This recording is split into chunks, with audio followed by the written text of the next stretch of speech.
The mansion was quiet, the kind of quiet that only comes when power and money sit heavy in the air, and everyone who walks its halls knows better than to make a sound. The billionaire Alexander Quinn sat in his grand room, pretending to read his, eyes fixed on the flicker of the fire as he thought about the one thing that had been bothering him for weeks. His maid, Ilara.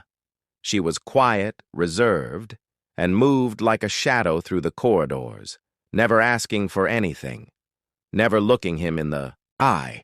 And the more he watched her, the more something inside him stirred a question he could not yet answer.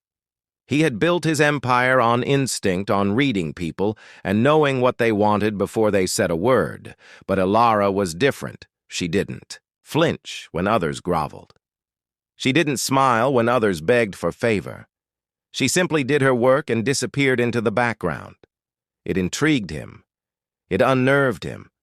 It made him wonder what she hid behind those steady eyes. And so one evening, as rain began to fall outside, he decided to test her.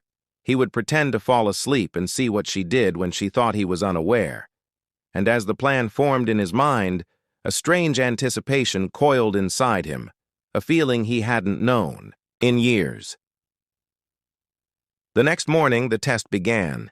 He sat in his study chair, head tilted slightly, the papers before him scattered in deliberate mess, his breathing slow and deep as though he had drifted off. The door creaked open with the faintest sound of careful footsteps.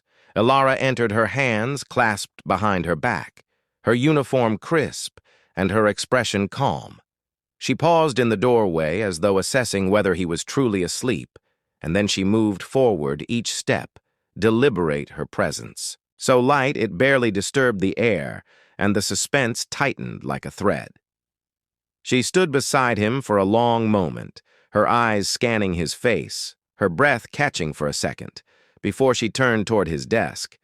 Alexander could hear the faint rustle of paper, the soft clink of glass, the sound of her straightening what he had left deliberately in disarray. He waited, expecting her to take something, anything, a pen, a coin, something small enough to disappear, but she didn't.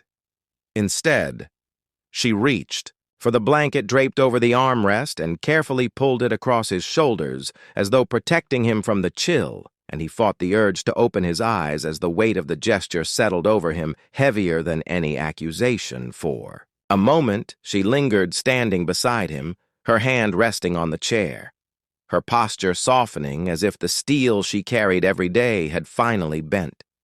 Her head tilted slightly, her eyes on the fire. The faintest whisper escaped her lips, though he couldn't catch the words.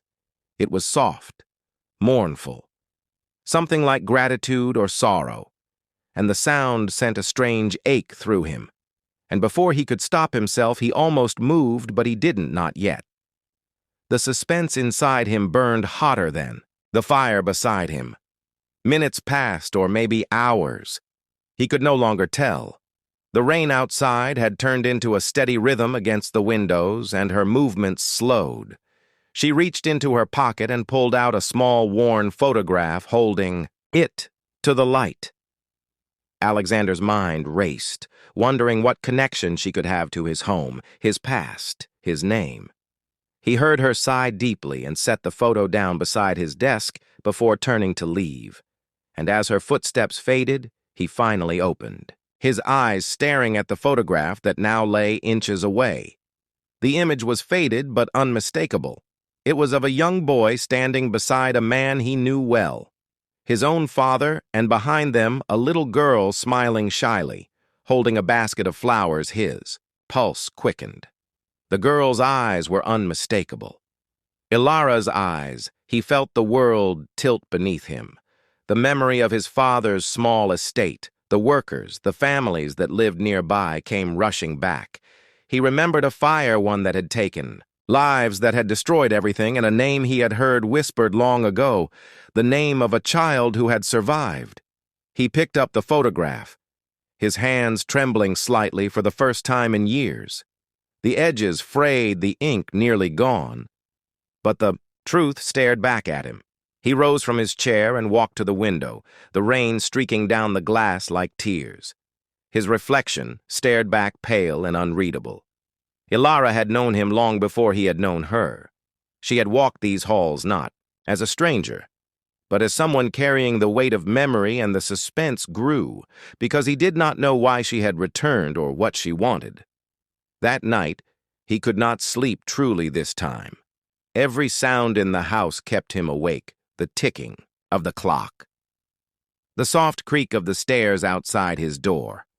He thought of confronting her, but something told him to wait to see what she would do next when she thought he was unaware again. And so he waited. Days passed, and he watched quietly as she continued her work, her actions never changing, her silence as absolute as ever. Yet, now every glance, every movement seemed layered with meaning, and the suspense deepened because he could no longer tell if he was testing her or she was testing him. One evening, he called her into his study. The air thick with rain again, the same sound, the same fire. She entered with the same calm expression. Bowing her head politely, he gestured toward the photograph on his desk and asked softly where she had found it.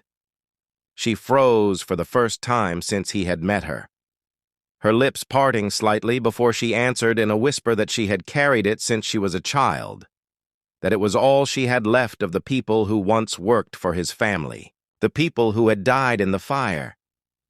He asked her why she had come back after all these years. Her answer was quiet but clear. She said she had not come for revenge or pity. She had come because she wanted to see if the man his father had raised had become someone worth forgiving. Alexander sat silent, his chest tightening, her words striking deeper than he expected, and the suspense thickened because he didn't yet know if she meant to stay or to disappear once her answer was found. The silence stretched long between them until she turned to leave, her steps soft, her back straight. He called her name and she paused without turning. He asked why she had covered him with the blanket that day when she could have taken anything she wanted. Her reply was barely audible. She said, "Because you looked cold, and you reminded me of the boy in the photograph," and before he could respond, she was gone, the door closing softly behind her, leaving him staring into the fire, and the suspense remained, because he didn't know if he would see her again. The next morning she was gone, her room empty, her uniform folded neatly on the chair beside the window, the photograph gone with her. Alexander stood in the doorway, staring at the stillness of the space, feeling the strange absence she left behind. He didn't call for anyone. He didn't move for a long time, until finally he noticed something small tucked beneath the pillow. A folded piece of paper with only 2 words written on it: "Thank you," and the suspense hung in the air like the echo of something unfinished. He sat down slowly, holding the note between his fingers. The rain had stopped outside. The light creeping back through the clouds, he realized he had spent years surrounded by wealth and silence, but never truly seen the people within his walls until her. And now that she was gone, the quiet felt heavier than ever, and though the test had begun as a way to expose another person, it had ended exposing him, and the suspense lingered because he knew deep down that this was not the last time their paths would cross.